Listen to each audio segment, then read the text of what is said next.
So a father that earns 70,000, yes, immediately earns it, 35,000 goes to paying debt. He's only heading home with 35,000. There is nothing that anybody will tell me that I will not say this family is in a financial crisis. Do you understand? So the budget we have today, I challenge anybody to go and look at the numbers again. We have to borrow to finish up the recurrent expenditure. So capital expenditure is 100% borrowing. Do you understand? So we're in a financial crisis. One of the main criteria to say you are not a failed state is that you should have control over your territory. Nigeria does not have control over its territory. That is the truth. Former governor of Rivers State, former minister for transport, Barrister Rotimi Amaechi, spoke in layman's terms about this new tax laws, sensitizing Nigerians.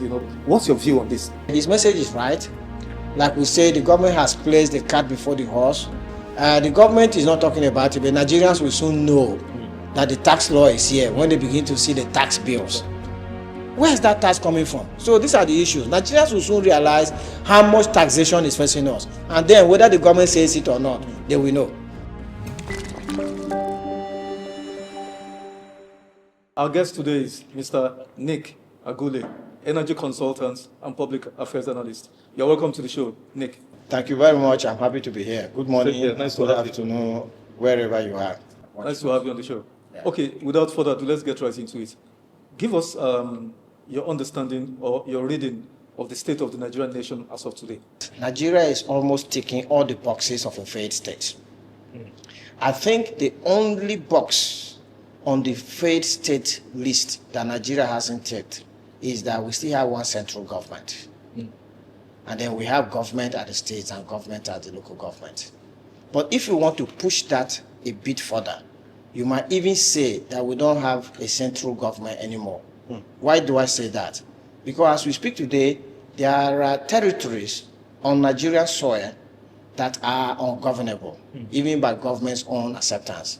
And ungovernable means those areas are no-go areas. So there are bandits or terrorists that are running government in quote in those areas, and our security forces can't go there. So anytime our citizens are seized and taken into such enclaves, then it becomes a no-go area for our security. So you might even on that basis say that those guys are running a government within our government. So we are not doing well at all, given our natural endowment, given our population size, and given the fact that we are well placed to be punching our weight with the developed nations today. Because if you think about everything that a nation needs, Nigeria has it. One of the things that actually marvels me, or I actually see like is miraculous, is when I'm crossing the Mediterranean from Europe. So you're coming from Europe, you cross over the Mediterranean Sea, and you are over the African continent. And as I look down, 30 feet, 35 feet above, for example. 1,000 feet. Yeah, 1,000 feet. All I see is scorched-patched earth. That's the Sahara Desert. There's no life, there's no plants, there's nothing. And you will continue to come on that desert for about 2 to 3 hours until when you now arrive at the northern shores of Nigeria.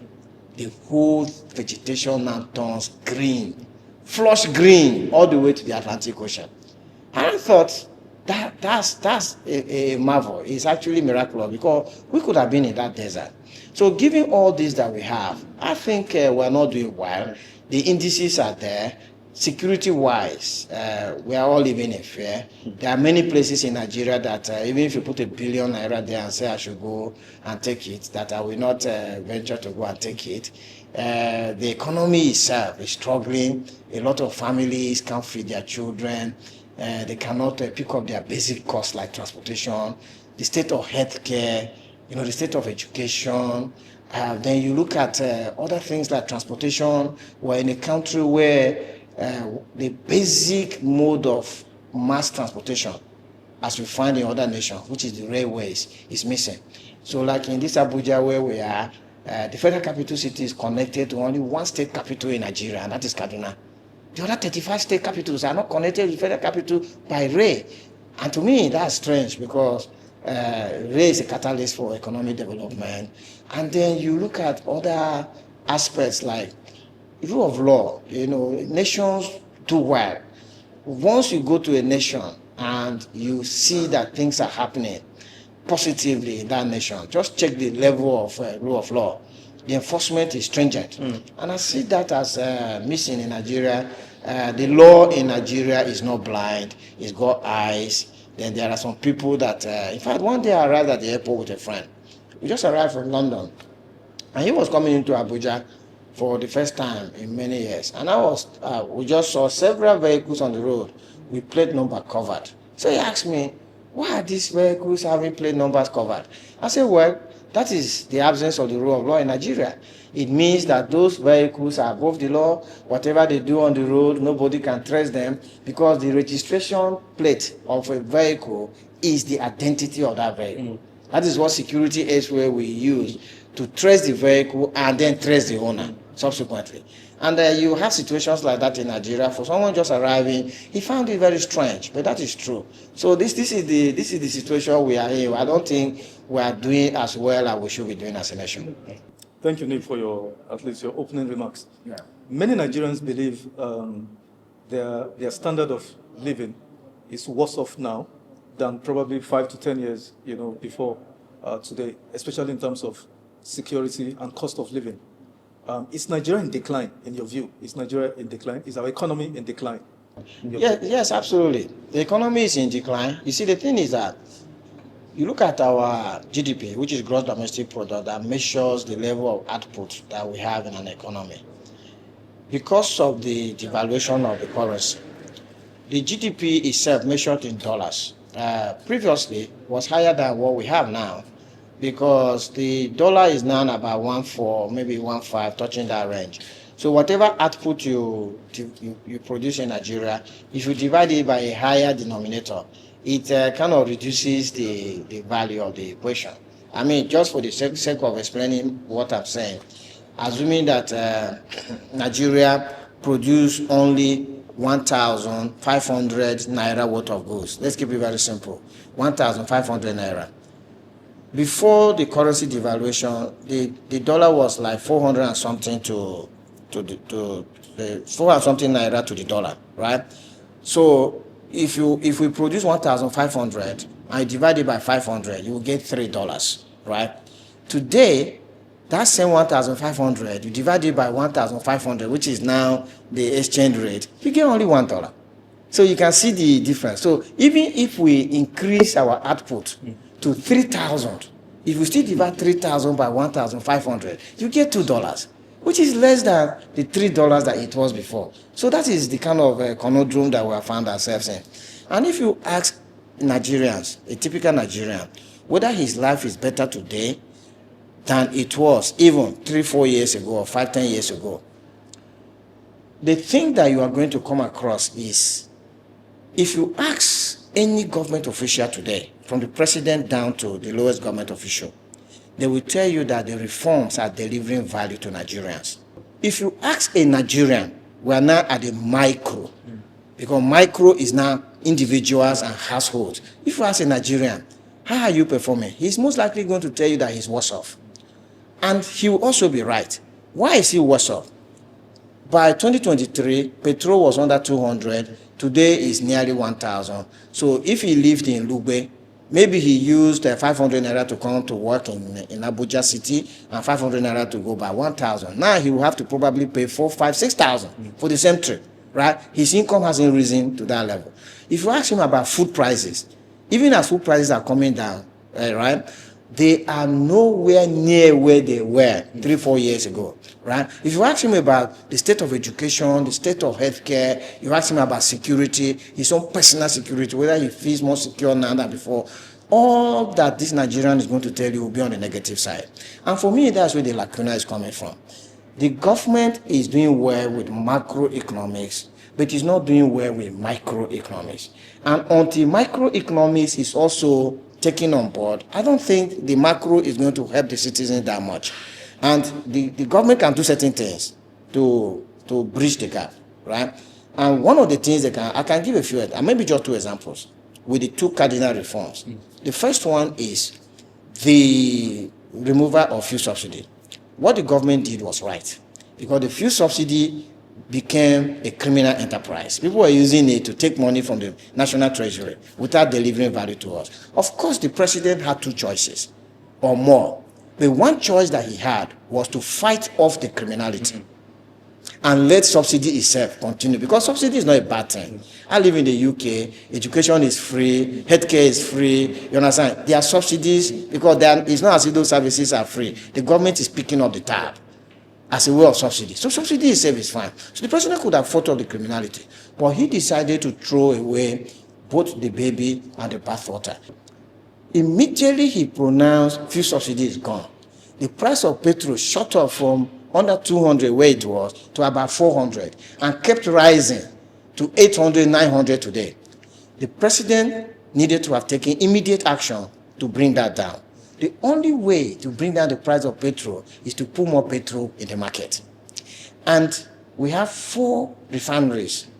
They are the lowest hanging fruits to put more petrol in the market. The president hasn't done anything about them. So that is why the macro is doing well, the micro isn't doing well. Because we are left with Dangote Refinery, who is a clear monopoly, not created by himself, but because he's the only one with that kind of capacity of a refinery in Nigeria. Dangote is competing with imports, and you expect imports to be high in price because you have to get 1,400, 1,500 to bring in a liter of petrol.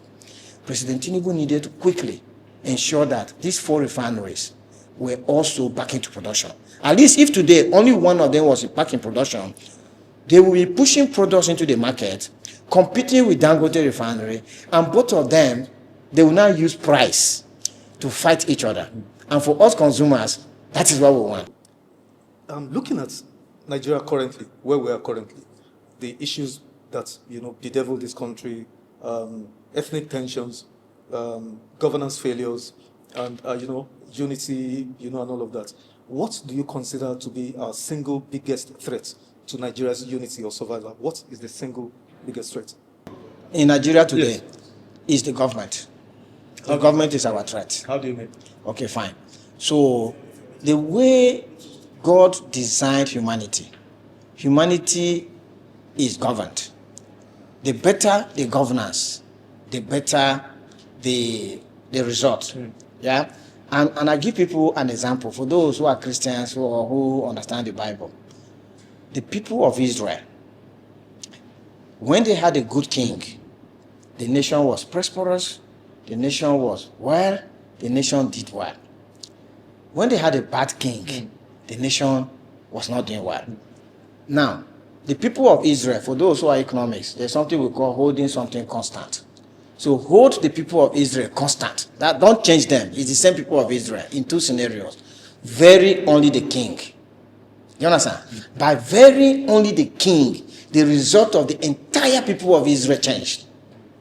Put a good king, result was very good for everybody. Put a bad king, result was very bad for everybody. So you can see that it's about the government. It's the quality of the government that is going to determine the quality of the people, the quality of the nation.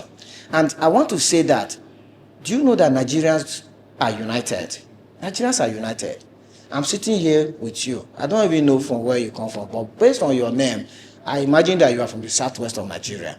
I am from Benue State. I'm a thief man. But we're here producing this program to come across to Nigeria with information. There are no issue between us. We have Nigeria marrying across the ethnicities. We have Nigeria living in neighborhoods together.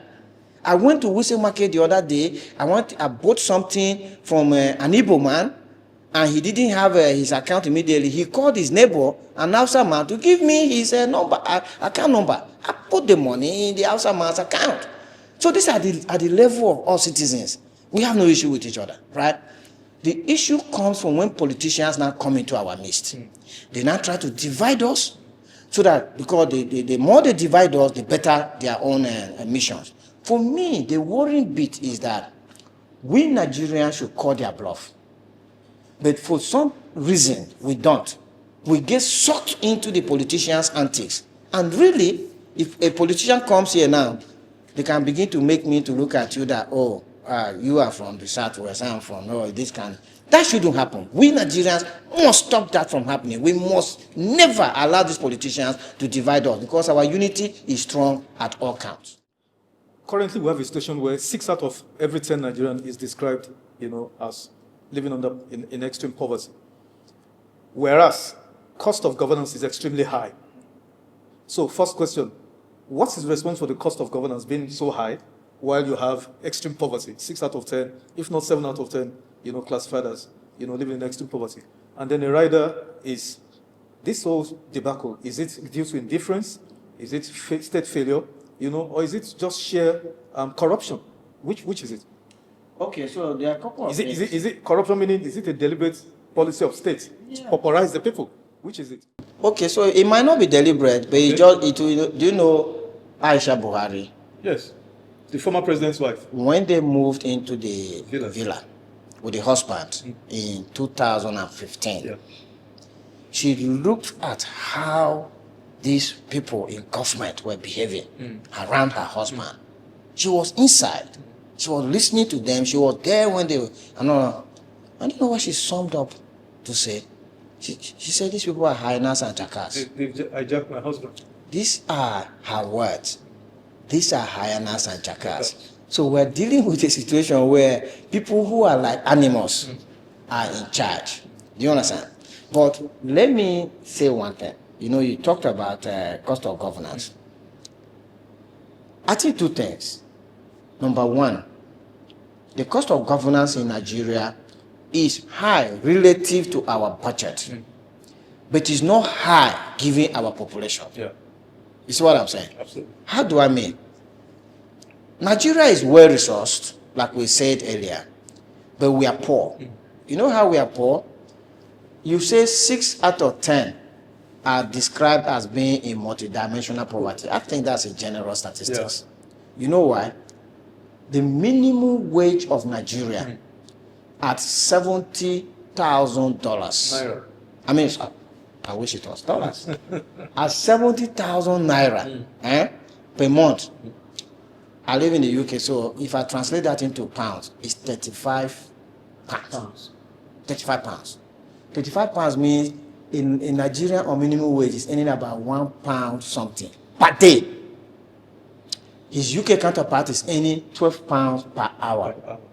So even though cost of living in the UK is higher than here, but think about £1 per day and £12 per hour, and think about the Nigerian sometimes buying things close to what the UK is buying. I analyzed electricity cost very recently.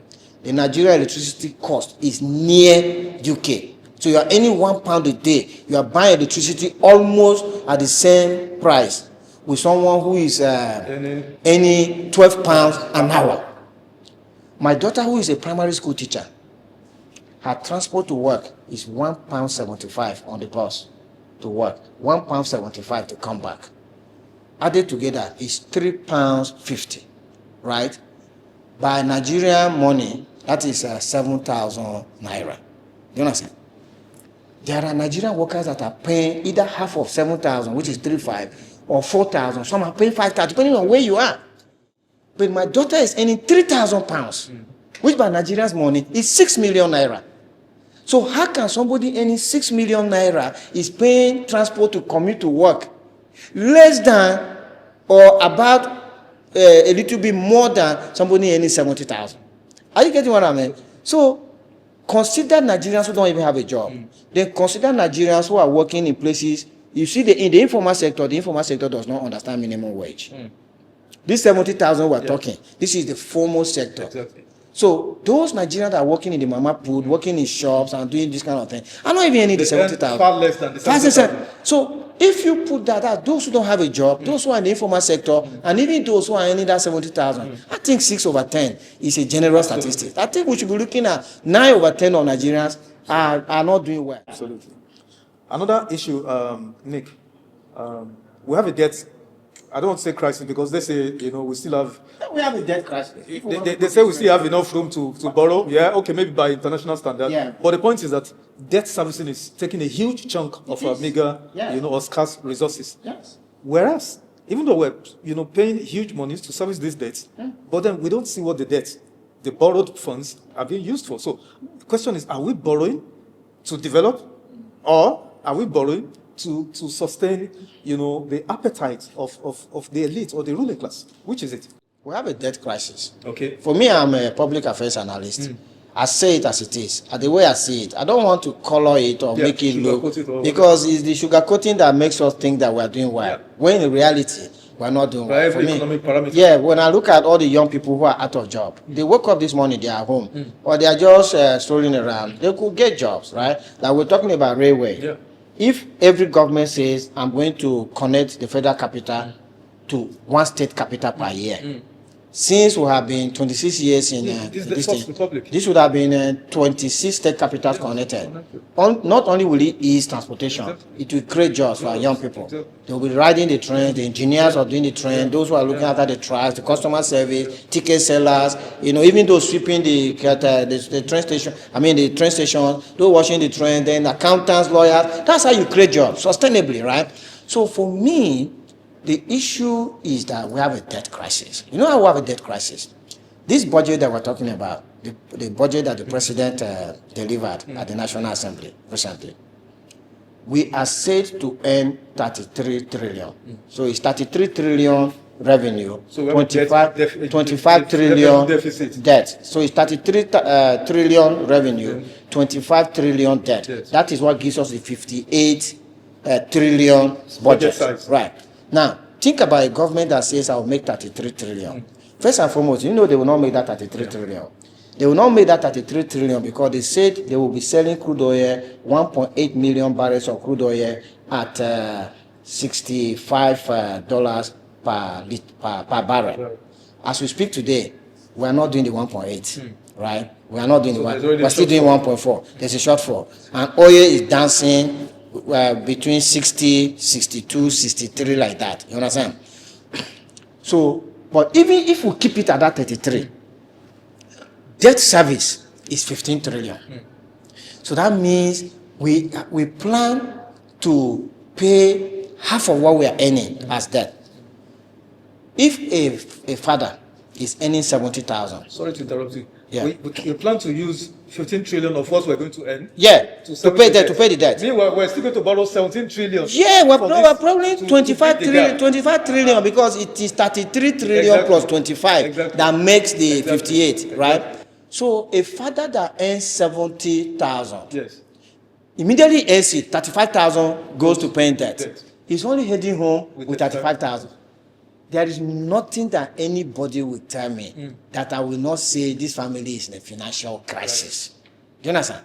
So if you look at the budget numbers, 33 trillion is the revenue. 15 trillion is debt service.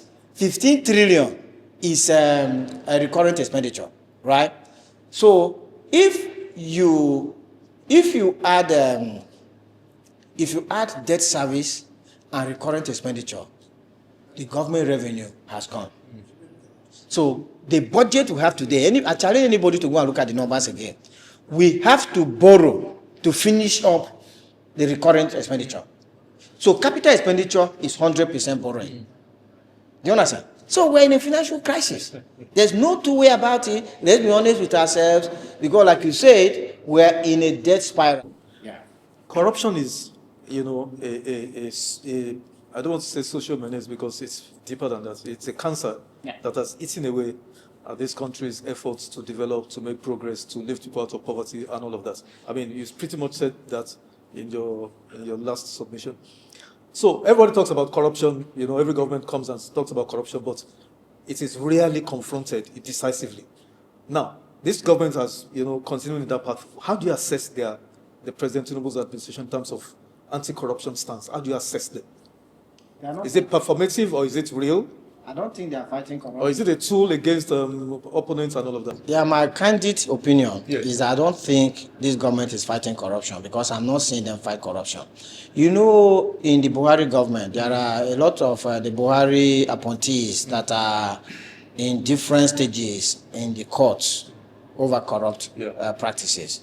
We have the former Attorney General, we have the former Minister for Aviation, We have the former Minister for Labor in Gige. We have the former Central Bank Governor. All these people are in the course, plus many more on corrupt practices.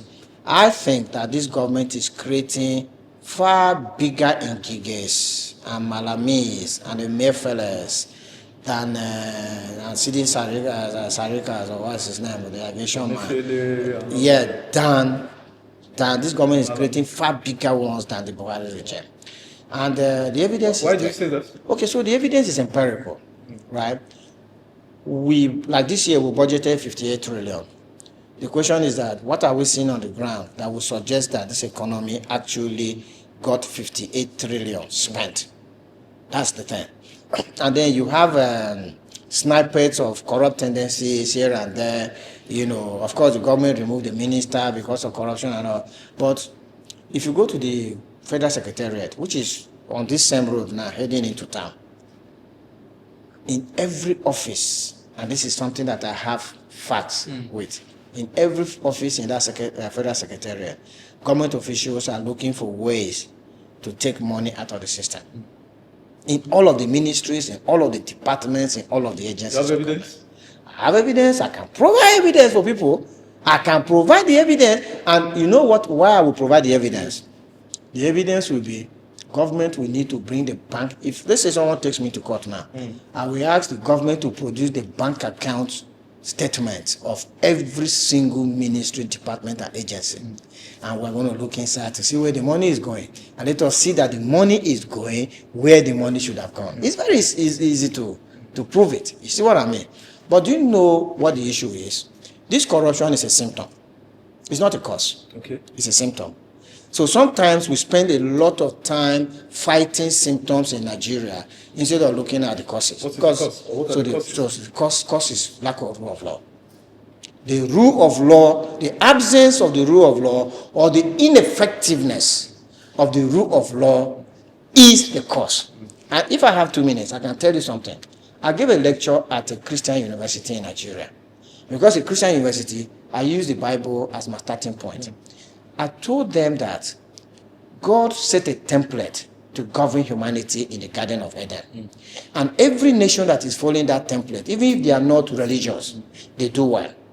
And any nation that doesn't follow that template doesn't do well, even if they are religious, like Nigeria. So what's the template? The template is in fact this manual, operating manual. You see this camera that we have here? It has an operating manual. The technicians are following that manual. That's why the camera is giving us result. God's manual to run humanity is in 5 chapters. Chapter 1 is the creation of humanity, which in Nigeria we have no problem. We're 200 million people. So on that one, we're doing well. Number 2 is the law. Once God created humanity, he gave humanity the law. And the law was, you can do this or you cannot do this. You know? So one law was permissive, the other law was restrictive. We don't have a problem with laws in Nigeria. We have the constitution, we have so many laws. No issue, first class. Number 3, there was human action in that garden. And the human action was that man was doing well, obviously. But on one particular day, he didn't do well by breaking the law. In Nigeria, there's human action. So there are many Nigerians doing well on a day-to-day basis, but then there are those who are not doing well, breaking the law. So again, that is fine. Problem is starting with chapter 4. Chapter 4 is when God created the judiciary in that Garden of Eden. God engaged in a trial. God set up a court. God said, when man doesn't do it right, don't visit him with jungle justice. Don't give him a punishment without giving him fair hearing. So God created a court. He gave man a fair hearing. Man explained himself. And God found out that man was at fault. There was sentencing as part of the judicial action in that garden. Then number 5, chapter 5, is when God now came back and executed the sentencing that was passed in chapter 4, right? Is Nigeria doing well with 1, 2, 3? Yes. Is Nigeria doing well with 4 and 5? No. For so long as Nigeria, because for you to do well, for you to get the best out of humanity, you must do well in all the 5 chapters. All the 5 chapters you must pass. Not even one you will leave behind. Nigeria is not doing well in the judiciary. We know how our judiciary is running.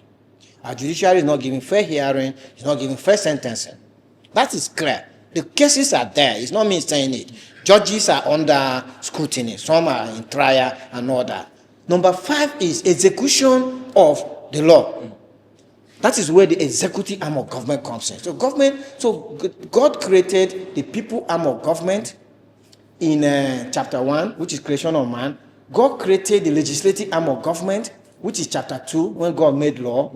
And then there was human action. Then God created the judicial arm of government in chapter 4. God created the executive arm of government in chapter 5. That is, their job is to execute the laws that have been placed on the ground.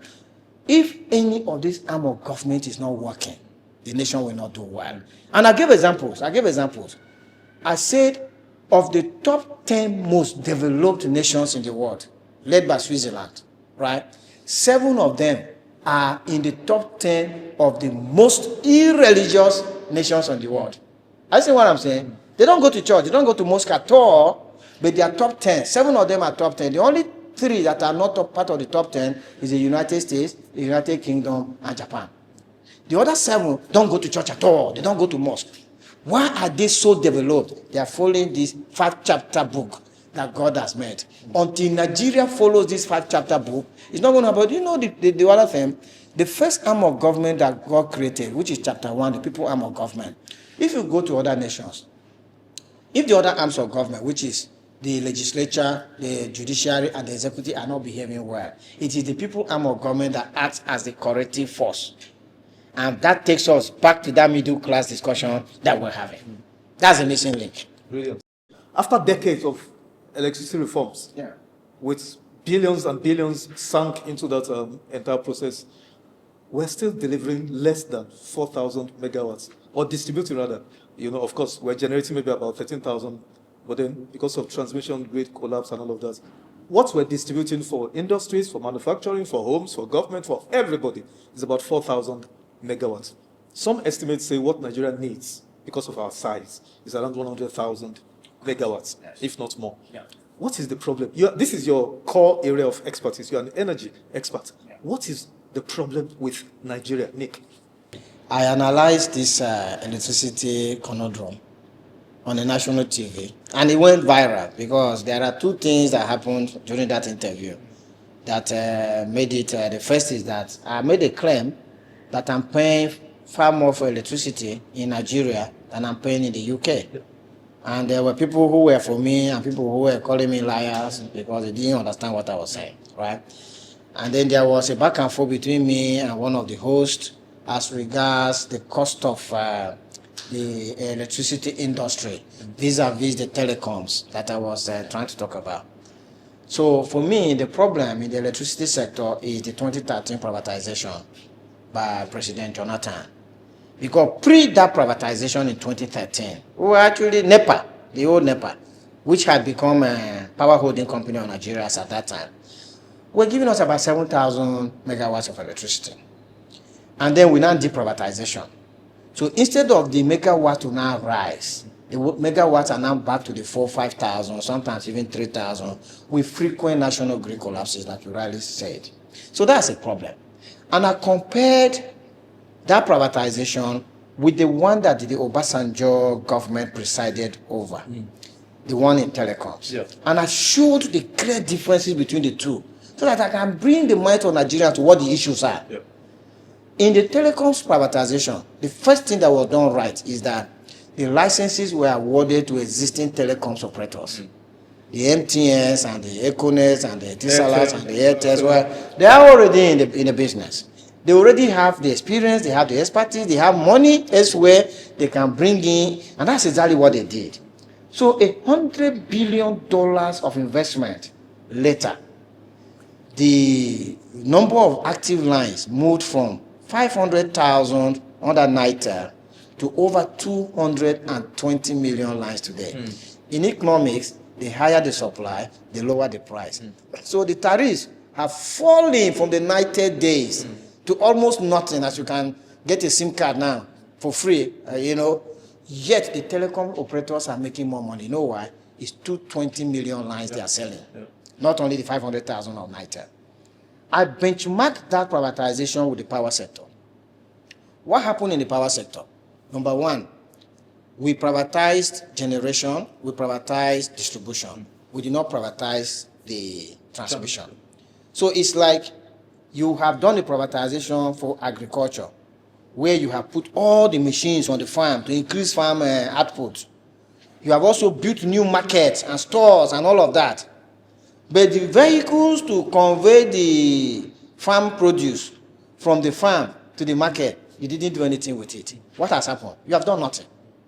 You have done nothing. You know why?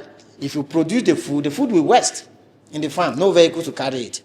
The markets that you built, farm markets that you built on the distribution side, they are not receiving farm produce to sell now. So they are idle. This is what President Jonathan did, the first mistake, by not dealing with that transmission. Without dealing with the transmission has now become a bottleneck and made that privatization exercise dead on arrival. Second thing they didn't do well was that, unlike telecoms, where they brought in the MTNs, there is no known company in the power sector that got the license under the power privatization. Do you understand? No one, none. Internationally reputable. International reputable one that was in the power sector, generating or distributing power elsewhere with the expertise, the capacity, and the money. The Siemens of this world. No Siemens, no Manitoba, nobody. Right? That is the second thing that they did. So it was purely cronyism. That is it. And so you see, unlike telecoms that are now putting money before they expanded the service, they haven't put in anything, right? So the service has not been expanded. Instead, we have moved from 7,000 to 5,000 megawatts. So the solution is, Mr. President, if you want to deal with the power situation in Nigeria, go to that 2013 privatization and do two things. Generation is okay. For the Elumelus and the Otedolas and that, they really have the capital. They can put in the capital. It's just that it's just that they can't put in that capital now because there is no transmission to carry it, right? So once you, Mr. President, liberate transmission into private sector operatorship, I'm not even talking about ownership, can let them operate it, right? Then these gencos will start pushing in more power. When you come to distribution, the 11 distribution companies, by the way, almost all of them, like about 9 of them, are already under receivership. By the whatever contract we sign with them, that is a failure of the contract. Because they have now shown incapacity to, any way you sign a contract and you don't perform on the contract, there are justifiable reasons to take that contract from you. And if Mr. President gives these distribution companies to the CMS and the Manitobas and all of that, they will flood this economy with the money, they will build. Why would you be buying transformer? Why would you be buying NEPA? Exactly. Because the man who has got the license does not have the money to do it for you. There are two emerging questions from your submission.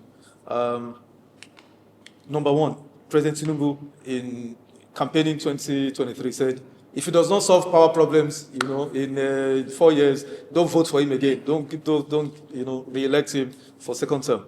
That's one. Has he performed? Should Nigerians vote for him in 2027? Because apparently the results are here. Okay, so to answer your question pointedly, yes. Does the president deserve our vote in 2027 yes. based on this power promise that he made? The answer is no. Because he has not increased the megawatts of electricity. Very soon the president will be 3 years in office. You put a statistic on the table, you say 13,000 megawatts.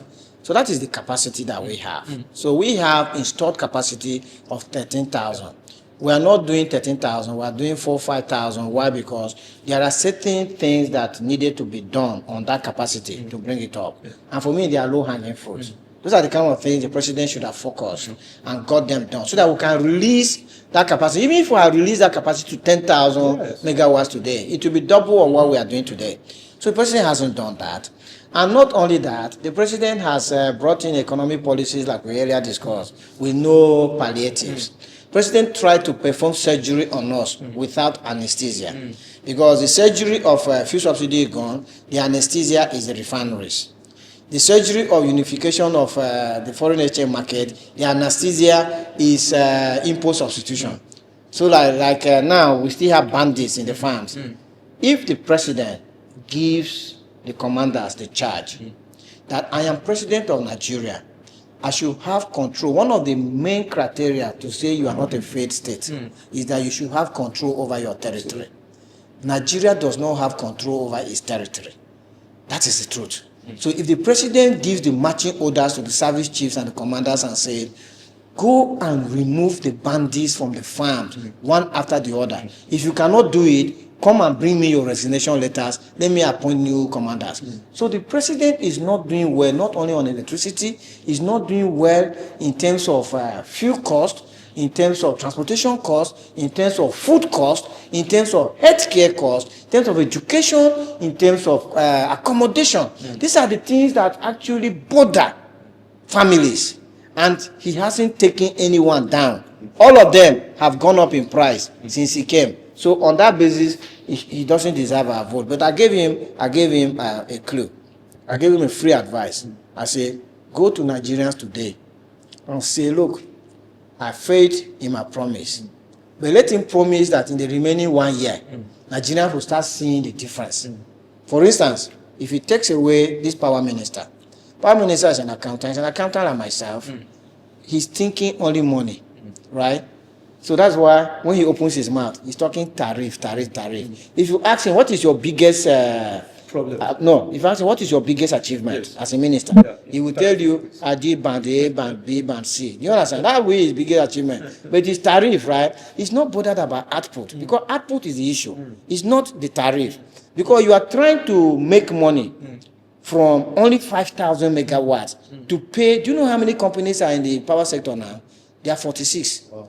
One NEPA was broken into 46 companies because one NEPA was broken into 23 generating companies, 11 discos, Embed, Nessie, so many architecture, like from 5,000 megawatts were being made to generate enough money to pay all these 46 managing directors and their this thing. So if Mr. President now says, I'm releasing this Minister of Finance, let him go and focus on his Oyo State gubernatorial ambition, and I'm now putting a competent engineer who understands how he can increase the megawatt. You understand? And then deal with bandits and all of those things. Maybe that will be the thing he will be showing us to get the vote. Let me even ask you, before we round up on that. Yeah. The way the president gave attention and seriousness to the new tax laws. Yeah. Between the new tax laws that he deployed every ounce of his energy and state apparatus to getting it through, the parliament, getting it into law, signed into law. If he had used 10% or 20 or 50% of that same energy to focus on resolving this power debacle, what do you think? Which is more important, the tax law or the energy crisis? The energy crisis is more important because you do an elaboracy. Taxation is at the end of the output, right? What are you taxing? Yes. You are taxing a small economy. If you deal with the output, even with the old tax law, government will generate far more money. You know why? The United Arab Emirates, which was perhaps the president's last trip before he is heading to London, there are 12 million people in the United Arab Emirates, which I think should be the population of the FCT, right? 12 million people, number one, are getting 45,000 megawatts of electricity. 45,000 megawatts of electricity. 12 million people. Nigeria, 200 million people are getting 5,000 on the grid. That's number one. Because the 12 million people are energized with 45,000 megawatts, they produce $580 billion GDP in 2025. Nigeria's 200 million people produce 285 billion. So you see what's happening here? 12 million people have produced double the output of 200 million people. Let me put it in a very simple way for Nigeria to understand. You put 200 farmers on one farmland, and you put 12 farmers, not even 20, 12 farmers on another farmland. Those 12 farmers are producing double. So if these 200 farmers produce 200 bags of rice, the 12 farmers produce 500 bags of rice. If you now tax that 500, you get more money than the 200. So this is the point. This is placing the horse before the... I know it's a moot point. Placing the car before the horse. But does it make sense that Nigerians are paying more for electricity tariffs in all of this that you have said? Does it make sense? Can you justifiably explain to Nigerians why tariff prices should keep rising and rising? If any Nigerian was here during the 90 days, because me, I was here. Now I'll be 60 next month.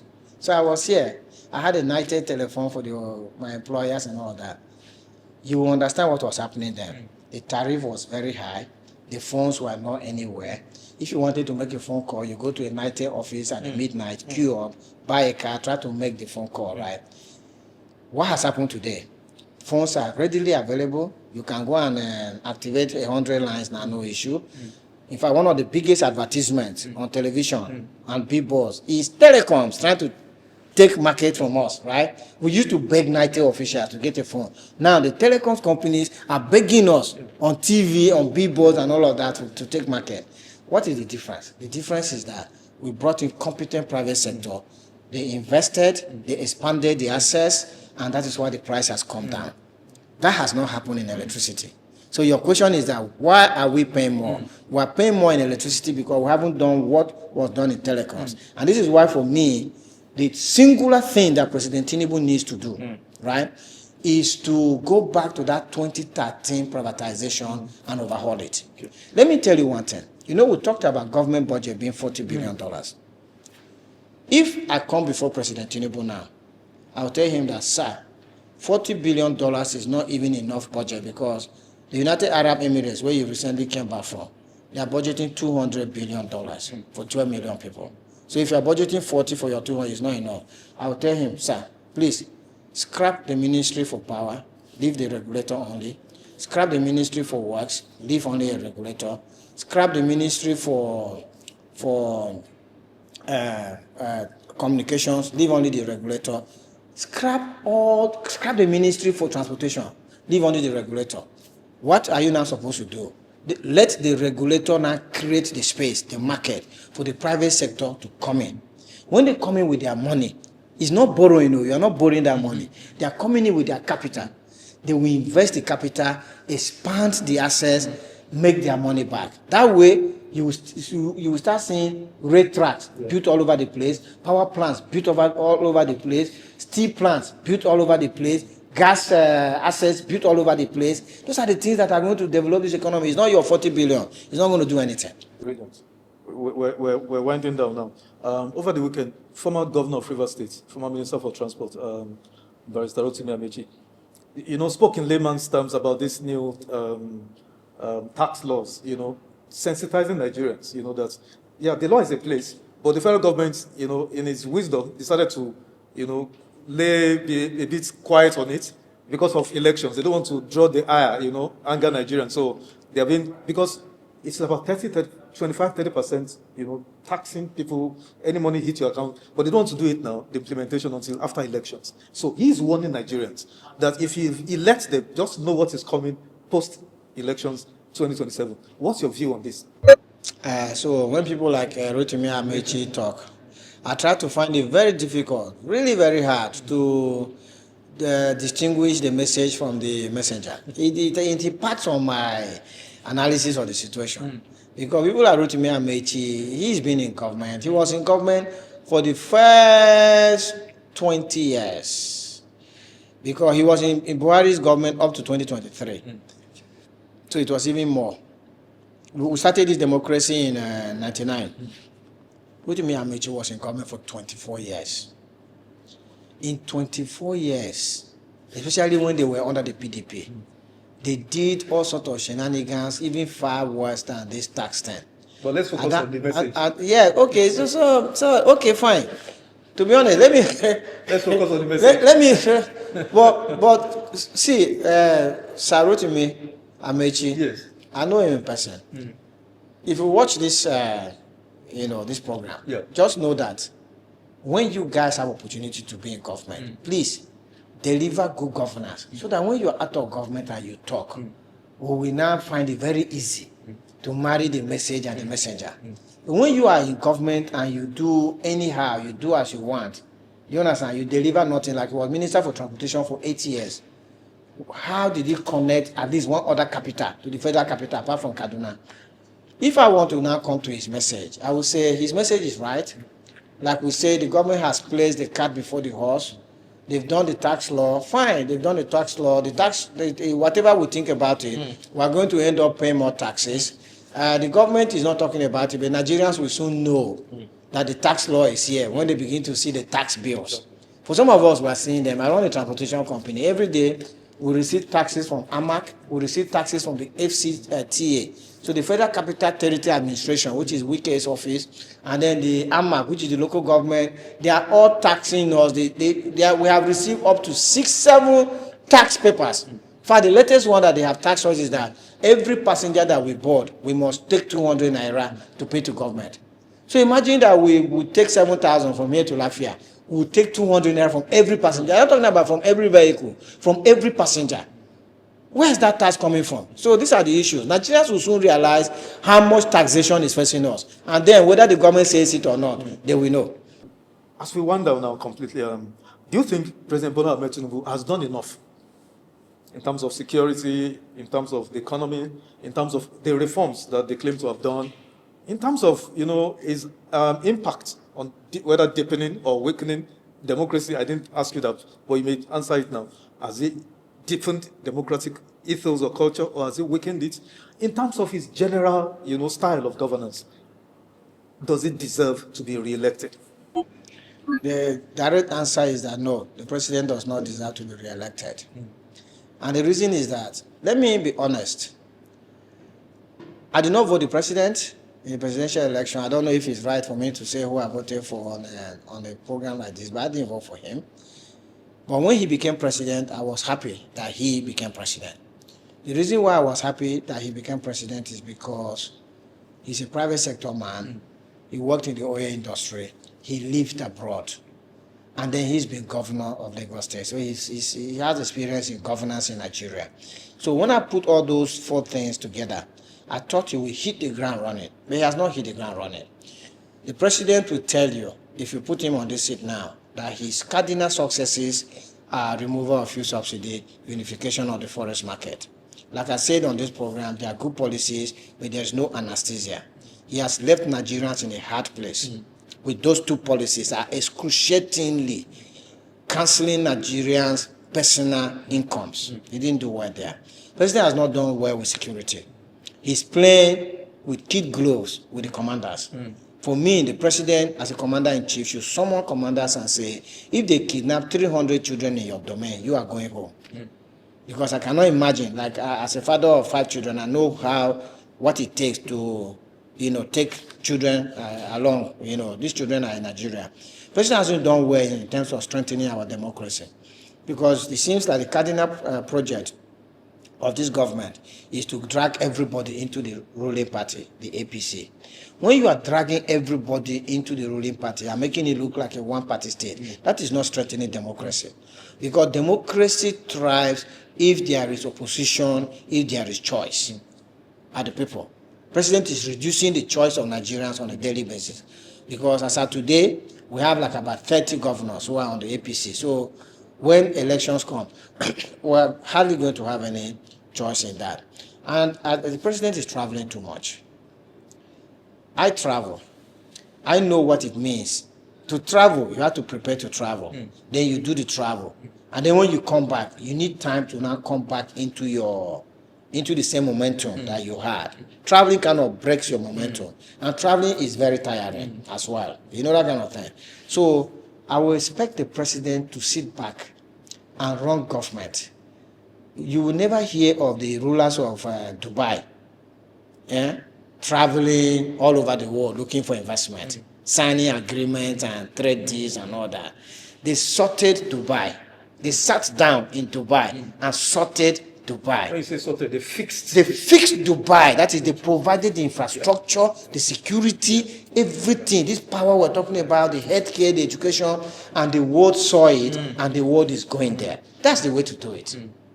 Do you know I was in Doha? I was in Doha twice in 2025. As we're speaking now, there will be at least 10 or more different Nigerian groups in Doha. What are they in Doha for?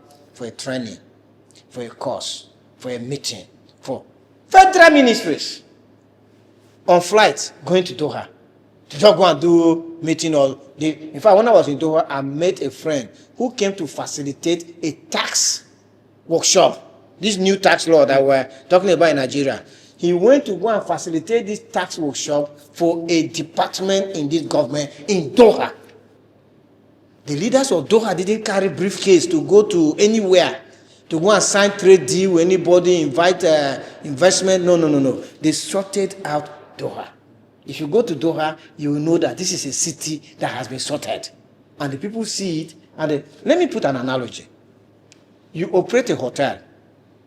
There's no water in the hotel, no electricity in the hotel, no security in the hotel. The beds have bed bugs and mosquitoes and snakes and in some of the rooms and all of that. And every day you carry briefcase to go and look for customers for the hotel. What are you doing? Do you understand? But if you sort that hotel out, you fix the hotel, you upgrade the hotel to some stars of a hotel. Do you understand? People will come and lodge in your hotel. Mr. President, please sort out your hotel before you go and look for customers. And it goes without saying, this same analogy, brilliantly enunciated, applies to China, applies to Singapore, yes, applies to Malaysia, Indonesia, Brazil, all of them. So why are we trying to? Singapore. Why is our own going to be different? You know, I work for an international oil company. I actually work for 3 international oil companies, right? The second one I work for, they sent me on a short-term assignment to Malaysia. And that was because they were doing a global IT template, right? What happened? Malaysia built 2 cities at the same time. Just like Nigeria was building Abuja. I see this Abuja, that is Putrajaya, new city, new capital city. Next to Putrajaya, they were building Cyberjaya, cyber as in cyberspace. Yeah. You know what I'm saying? So Putrajaya was the capital, a seat of government. Cyberjaya was an IT city, complete with an IT university, complete with infrastructure, complete with tax breaks, and all of that. So what happened was that global IT department moved into Cyberjaya. So this IOC I was working for, their entire IT department moved from Europe to Cyberjaya. And because I was on an IT project, that is where I went.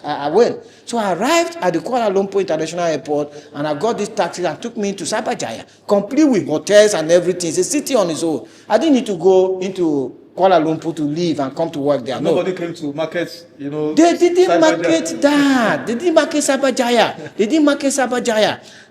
When I went there, the IBMs, the Microsoft, the companies, all of the companies in the world, their IT departments were in Cyberjaya. That's how you do it, Mr. President. We were building Abuja. I wish we also built an IT city next to Abuja. But it's not too late. Mr. President, if you go and build an IT city next to Abuja now, that's when Microsoft, IBM, and the rest are going to come here. Brilliant. Yeah. How would they come when they are hearing that they kidnapped 300 school children and nothing happened? You know, I was telling somebody, in fact, I also put it on my social media. In the US now, there's a story of a grandmother, an 84-year-old that has been kidnapped, right?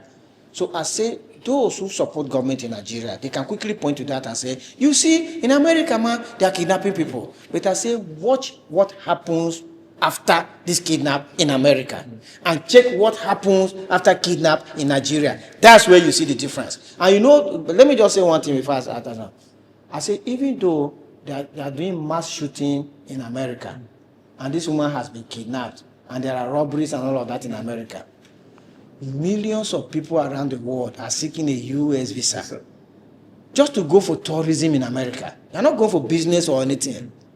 Since they are not shooting people in Abuja, mass shooting in Abuja or this thing, why are they not seeking visa to come to Abuja?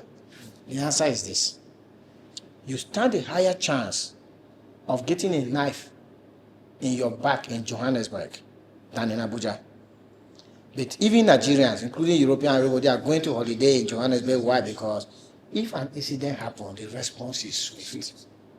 That is what gives people the sense of security. You see, when it comes to security, it's not even the actual security that is the issue. The response of state. I live in London. I know that there are parts of London where you will get a knife in your back or you will be robbed. Far more chances for you than Abuja. Beckham and the rest of them. Exactly. But people are going to London because they feel a sense of security. They know that if something happens, there will be a sweet response. They know that response doesn't happen in Nigeria. That is why they are not buying. They are not buying visas to come here. Most people you see who are foreigners are coming to Abuja or anywhere in Nigeria are coming for business. Business is bringing them. They are not coming for a meeting or there's a company they are coming to work for. They are not coming as tourists. Fine place to anchor. And I've never had such analogy on this, and I think it's so profound. And I hope it gets to the right quarters. Our leaders need to sit back in this country and fix this country once and for all. Then what you have done would be advertised to the world by itself. Yes. Thank you for coming, Nick. It's been a pleasure having you on the program. And I'm sure definitely we'll see more of you, especially as we race towards 2027. Let me tell you one thing. Yes. When I was working for an IOC in London, I worked for an IOC in London for 9 years. You see my colleagues who were the whites, anytime they succeeded in booking a holiday to Dubai, you could see how excited they were about that they want to go to Dubai. And after they went to Dubai, I came back. We will hear stories upon stories. Mr. President, if you do Nigeria like that, these people will come here.